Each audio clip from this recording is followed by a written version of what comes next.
Welcome to Real Women Stories. Ruth, as a UK society, as Brits, we're quite reserved. We tend not to talk about money. Why is that? It's just the way it's rude to talk about money. It's what we've been taught as children. You don't talk about money, and I think it's all to do with those money stories. When you think about money, you think it's something that you have to be private. It has to be private. You don't talk about it. I mean, there are some people who are high earners that will shout about it, but in Uh, general, if you're at a dinner party, you're never going to talk about money, are you? You might talk about assets, but we actually don't talk about the physical side of money. It becomes quite embarrassing. yeah, people. It's a very private thing for a lot of people, and I think, and it's you can tell in a conversation. It's such a shame, actually, that it's there's so much attached to it. We attach so many beliefs around money. And if you think about it, it's our beliefs, it's our thoughts, our stories that shape what we think about money. So you enter a room and you talk to people about money and you've got everybody's different opinions around money. I think it's a shame because money is just an exchange. It's just it's energy. It is such a shame that we can't talk about it in a more in a healthier, Yeah, better way and talk about it. I feel like in the space that I'm in the business space, I can talk about it. But personally, with friends and family, I know that it's not really a topic that can be talked about with a lot of yeah, people because they're going to bring their beliefs and stories to the table. They're not going to feel comfortable with it. But I think I like to see the fact that in the online space or the communities that I'm in, definitely women are talking more about it and there are more conversations about it. But a lot's got to shift, I yeah, think. And I think we need to start having more conversations with our children and people around us and normalizing it more. So mm, maybe we can get rid of those generational hang-ups around money and make yeah. it more of an everyday thing. Ruth is a financial and business development coach. I was really apprehensive about this episode only because I don't really know much about money and finances. And like I said, it can be a bit boring, right? However, when I met Ruth, I knew that there was something a lot deeper that we needed to unpick because the word coach was there. It wasn't financial planner. It wasn't anything to do with, I guess, investments. So I really wanted to unpick what she has got to share with us as women, as midlife women, about this money side of things. Were you always a coach? Like, what was life for you like in your younger years? One of my first jobs, actually, out of university, I was a runner actually in the TV and post production sort of side of things, and I kind of fell into that. And at the age of 23, I was promoted, and I was like general manager of a startup business that grew, and that's where I learned about running businesses, about growing businesses, about scaling businesses. We were a team of like 7 that it kind of expanded to 40 people pretty quickly. 23 years old, managing this post-production business in Soho. And I still go back to some of what I learned then. I was doing the accounts, I was doing the payroll, I was employing, I was looking at cash flow. And I remember thinking that they were making really strange decisions about the business without speaking to the staff, without really understanding their clients. So I guess that's where I get my marketing head as well, and that research part of my brain. And unfortunately, this business went from being, one of the top post production facilities to not doing particularly well at all, and ended up having to sell and make people redundant. I'd left by then. But I remember thinking I'd learned so much from watching what was happening around me and I've applied that into my own business. So I went freelance when I became a mum because I couldn't see how I could juggle full-time work around having twins, having young children. And I got into digital marketing in 2015 and learned about it quite early on, when it was kind of still, what is social media? What is digital marketing? So I got those skills as well. But I found myself answering a lot of questions in groups around what it took to have your own business. And I was that kind of person that was helping people in groups. And I thought, these are just things that everybody knows, don't they? And I realised, I think when you're being asked questions and people are asking all the time, you're like, hang on a minute. And that's where I then moved into business coaching. It kind of like sort of went from marketing, being employed, general management, into marketing, business coaching, and now I'm adding finance. But the finance thing and the money thing has always been there. It's always been Mm. something I've been really passionate about, and it's like a calling. I've Yeah. always like picked up Denise Duffield Thomas's books, and just thought it was so powerful, not just about financial education and literacy, which I think is really important, but understanding our beliefs, our mindset about money, because it's like having a relationship. Hmm. It's like it takes work.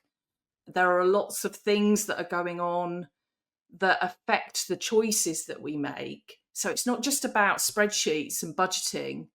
It's about it's that coaching lens, but through a money and finance lens, and really understanding our beliefs and our stories. And that's really fascinating. I'm very, very careful with money Mhm. because growing up, our parents, my parents struggled financially. And I think that has an impact on you growing up. So, like we sort of, speak to our clients within our coaching, we always have to think back to where things started, because that's when we start to build the story and the blocks of Yeah. who we start becoming. And I was not a risk taker. Mhm. This for me, setting up and I'm leaving my full-time job, is a big risk for me. But inside, I don't feel like it's a big risk anymore because I'm passionate about it. But I've had to work on my mindset in Mm. order to take that risk. And there are lots of women who are going to be sitting here thinking, oh, this is all about money and, choices and whatever. But I would encourage anyone listening to this to think back to your childhood and Yeah. and visualize what that was like and what your life is like now financially, because I can bet you bottom dollar, excuse the pun, that there are things that have happened in your life when you were younger that you've seen and watched and heard that have sort of driven you and taken you on that journey to make the choices that you have done now. Now, it might be that I'm going to live life for the moment and I'm going to spend my money. When it comes in, it goes out. It could be like me. I was always scared to spend money. I had spreadsheets, and every single penny that would go in and out, I would literally spend hours and hours and hours marking it off. My grandma used to come in when I lived with her for a while, and she's like, what are you doing? You're always writing things down. And I went, yeah, I've got my book. And if I've spent 50p here, I've made sure that it's come off the bottom line of or the top line of my bank account, or where that figure is. And I was always paranoid about money, always. So I never took risks in my life. And I'm not talking about risks where you could lose money, but risks like this, Mm. where I could have grown myself and taken and started and created my own business and done that full time. There's lots of things there. I think we have, you've probably heard people talk about this, Lisa. We have multiple money stories. We have multiple kind of beliefs that have shaped us. And it's really, I think with financial coaching, you don't get to the bit where you give people a financial strategy straight away. You might do, you might start to do that, but I think you still got to hold space for people, because things are going to come up, resistance is going to come up. That's just part of life when you are up leveling, whether you're up leveling business or you're changing something, your body is going to, and you know this as a coach, your brain is wired to go, no, hang on a minute, that's not safe, because of what you've learned when you were younger or from other people. And the money stories will keep coming up. And I think that's where financial coaching or your own self-coaching around money is really powerful. It's removing the shame and looking at it through the lens of curiosity and saying, where did it come from? Like really understanding where it came from, where this belief came from. We, as a family, we've had some ups and downs when it's come to money. And I really, I've always, from the age of 15, always worked. And when I got married and when I had twins, I had this belief that I could just keep working quite quickly afterwards. I really didn't like not earning. I really didn't like not bringing in my own money. And it was around the time of kind of the credit crunch, 2008. And it was just, you have children, the credit crunch has happened. And I think I had a sort of sort of money trauma around that time, that I wasn't earning my own money. I felt kind of out of control about what was going on with money. And it made me become much more cautious and a much more of a kind of accumulator. Now, you might have heard of money personalities, money story types. We have different things that we lean towards. There are different kind of quizzes out there. You might want to link to Denise Duffield Thomas's one, which is called Money Archetypes, where it helps you understand your money archetype and where it might have come from. But yeah, that kind of money story came up for me about not having money and how I went the other way to kind of like accumulate and then almost not enjoy money because I accumulated so much. So I had to work through that, feast and famine. And when you're a freelancer, a business owner, you can feel like that when you're starting up your business. So that came up for me. So yeah, it's you've got to give yourself a lot of compassion and space to work through these things, I think. I wanted to understand what this was about. Like I was thinking, is it going to be about financial planning? And I guess part of it is, but we have to really get into a different frame of mind, release the judgment, understand what we enjoy as well, and then prioritize things that we want to spend our money and where we want to spend our money, and perhaps not even changing how much money we're spending, but allocating our money in a different space or on a different item because our lives have changed. So Yeah. it's identifying those priorities, how our lives are changing. So it really is an all-encompassing coaching Yeah. program. Like I said, I find it a bit of a minefield, finances and money. And the only space that I know is going to a financial advisor going, right, look at my pensions. Where's my money going in my pension? That's really all I know about financial planning, Right. which is, Okay. and from a business point of view, the only people that I really speak to are the accountants and my husband. So Yeah. I don't have a financial brain. I've got a business brain and I'm quite entrepreneurial, but in terms of where to allocate money and what to do with it, and the risk elements that I should be allowing myself to take, that for me is a minefield. I mean, I probably need someone like you in my life. Let me give you an example. I had someone come to me last week, and a lot of the messages I get, DMs in my Instagram account, Instagram messages, and a common thing that I hear is my finances are a mess. That's what I hear. The other thing I hear is I don't feel like I should get a financial coach or see a financial advisor because I don't have a lot of money. I don't earn enough money. I don't think I haven't got any spare income. But it's not just about investing. It's about making a plan. Mm, It's about making a plan. And even if you're starting small and it's just about making a start. Say if a woman hasn't worked for a while and maybe her husband, and that's the thing, most most women, well, a lot of women, are the primary carers, and their finances are affected by that. But there's still so much value in what we're offering. I'll have to share the link with you. I was doing a course the other day that was actually, it got you to list what you do in your week and put a price next to it I and put love a that. value next to it. And I was actually learning about protection, income protections and life insurances and things like that. And it was saying how valuable, the primary carer is, with all the things. And it was saying psychologist. I thought that was quite funny, Yeah. taxi service, all the things that all the different things. And it was like, then it came up with your annual salary. And it was saying in this course, it was saying how important it is for women or the primary carers to protect themselves.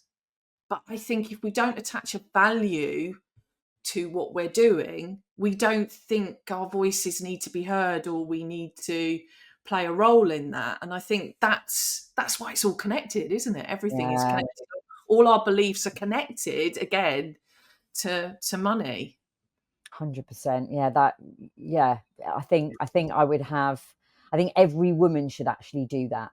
Financial education doesn't have to just be about investing, pensions, high earners, buying property. It could be about what you're actually entitled to now and what you Mm. can do with what you have now, if that makes sense, maximizing that so that you can get closer to your goals. And one of the things that really saddens me is that people don't realize what they're entitled to. And I had a new client come to me last week saying, I don't have a pension. And I said to her, right, we'll book a call, we'll come up with a plan, we'll go. And she said, my finances are a mess. So I gave her a bit of pre-homework to do. And I just gave her the state pension checker.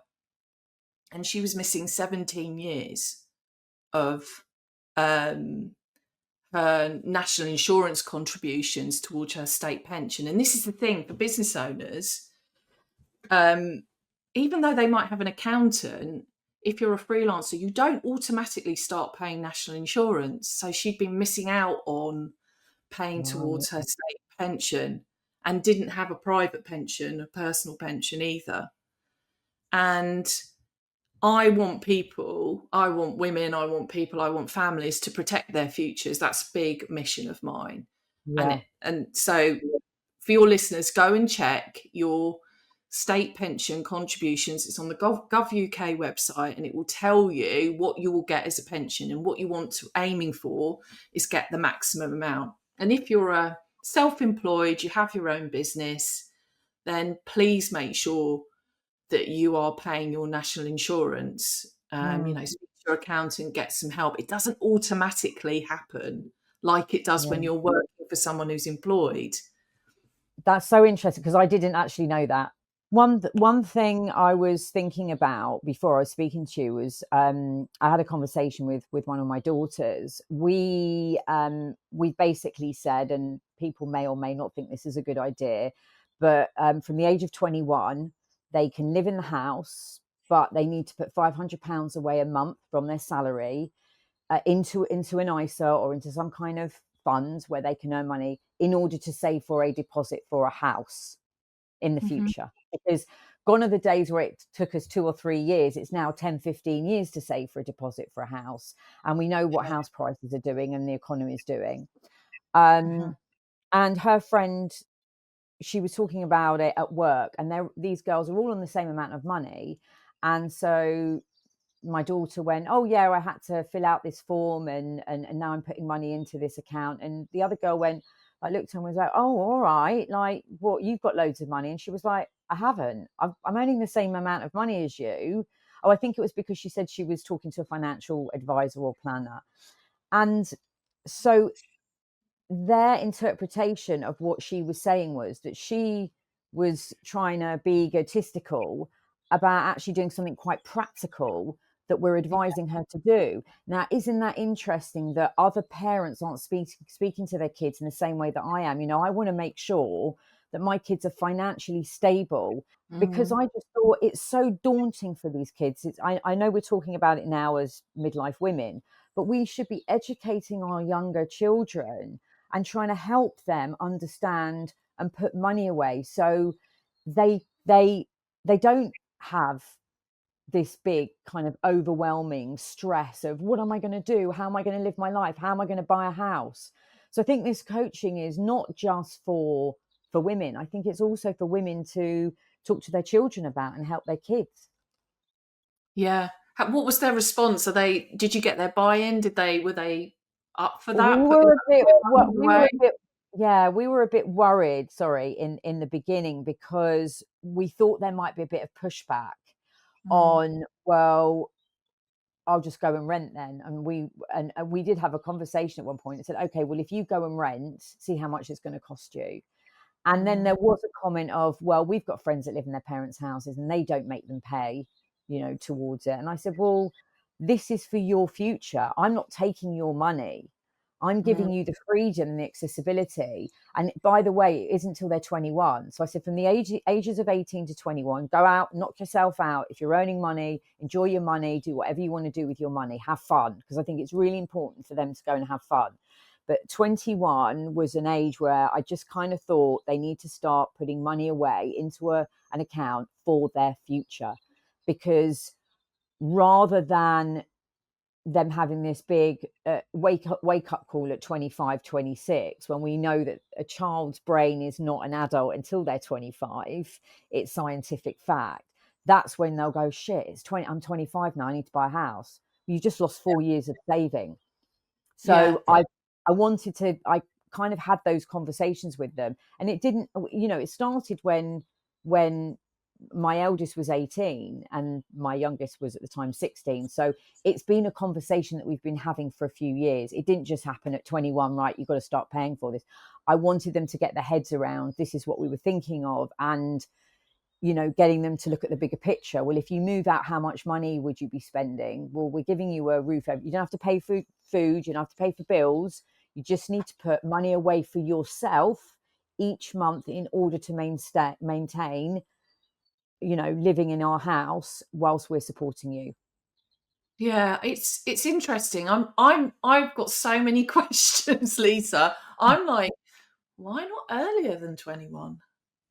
Because I knew I was just going on my own experience, and I didn't want them to start having this judgment on themselves about spending money. I wanted them to go out and have fun, because I think as a child and as a teenager, it's almost like if you tell a teenager at 18, 19 to do something, they're going to do the opposite. So I Yeah, kind of wanted to give them a little bit of space and a conversation that when they turn 16, 18, that's when they start developing their adult brain. They're not an adult, like I said, till they're 25.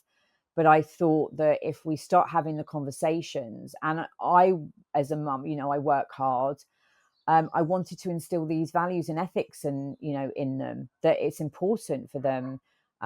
So yeah, 21 I thought was a good age so they could go out and have a bit of fun. it's really interesting. You know what? It's so difficult for young people to get on the, well, not just young people, but for people to get on the housing ladder now. I Mm. think it's sensible to save towards that. Um, when it comes to, I've got younger children, they're 13, so I'm interested in what you're doing, and I don't have all the answers. I'm sort of exploring it myself, but my two have their own bank accounts already, and they have like pocket money going into there and money going in. And I've one son, I've got twin boys, I've got one son who's a saver, massive saver, and the other one who likes to, um it's like it's eating away at him. He's got to just spend. And I've been really, really mindful of the language I'm using around, oh, it's good to save, it's good to enjoy your money. I'm sort of trying to be more balanced.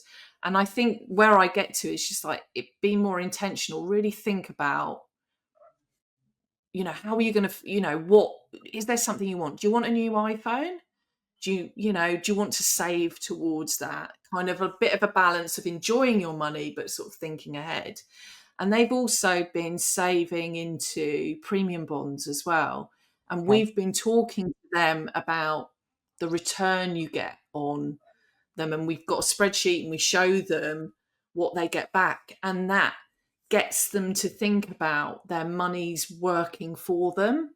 Mm, So explaining compound interest in simplest terms, you put £10 away, that £10, say for instance, becomes £20. You're making money on the interest. It accumulates, doesn't it? So getting them to actually see what happens with their money when it's yeah. invested, that's part of um that's just a small amount. But we talk to them a lot about what's going on financially for them, and we've got, you're going to laugh at this, they've got pensions already. um, Amazing. it's one thing that you can do as a parent. You can't pay in a huge amount, but up until they're 18 you can start paying Mm, into pensions. But you're right, it's that balance of um, helping them out, showing them, and empowering them to make decisions as well. But yeah. not I would say my advice is to give them the full picture. Don't they, give them the full picture around enjoying your money, saving your money, being intentional, and having goals as well, and get them to Yeah. really think about it and just keep those conversations going. There's one thing that I'd like to pick up on, just because I find that any woman who comes onto my podcast does have a story to tell. And I know that you had some challenges in your life previously. Um, do you feel that those challenges drove you, or you said you always had a calling in your life for this kind of work, helping people? Was that anything to do with your journey? I had breast cancer in 2017, and it was when my children, my twin boys, were quite young. Actually, they were only like 4 or 5. So um and at the time I was freelancing, and I was literally, just in my mind, what I was trying to do was, I was working extremely hard. It was that my mindset was, you work hard, you earn money. That was my way of thinking. And I think I was so swamped, just like so consumed with working, so consumed with 2 young children, that I I didn't see the warning signs that I was ill for quite a while. So it was a massive wake up call to be more, aware and mindful around how you're actually feeling. I listened to an episode of yours actually yesterday, Lisa, where you were talking about body scanning. And it's so Yeah. important to, if we're just busy all the time and we're just consumed, we're not aware and we're not in tune with what's going on, or we try and push through these things. And that's what I was doing. I was just completely burnt out, young children, new business that I had, and it made me stop. So I had breast cancer, and it was a year-long treatment. It was chemotherapy, it was radiotherapy, it was surgery as well. And but it made me stop and actually look at things, and then I just changed quite a lot after that. I changed my business. I outsourced more, I got more support, I started asking for help more, and it was weird. I earned more money from actually stepping back and thinking, what am I doing? I'm just like charging an hourly rate for what I'm doing, rather than looking at my expertise and actually positioning myself differently. I didn't even have a proper website or anything, and that became a bit of a calling for me, that I wanted, as a business coach, I wanted women to position themselves as experts rather than devaluing themselves in this kind of time for money trap that actually I don't think serves us. So I was all about, it's hard to articulate. stepping into your authority and saying, this is what I do, rather than dumbing it down. And interestingly, around the time that I was diagnosed, I just woke up in the middle of the night and I went, oh my goodness, I've got critical illness insurance. And I'd forgotten I had it. Wow. And I went into the cupboard, pulled out the forms and everything, and realised that I'd been paying £22 a month since I was like 22. So what was that, about 10 grand at the time that I'd paid towards this critical illness, and I got a payout so that helped me have a year off to actually have my treatment. And so that's another, I was thanking 22-year-old Ruth Yeah. at 40, Yeah. 43, when I was diagnosed with breast cancer. I was really thanking myself for having that chat with that financial advisor, and him actually going through the scenarios with me at 22 of what would happen if I had a critical illness.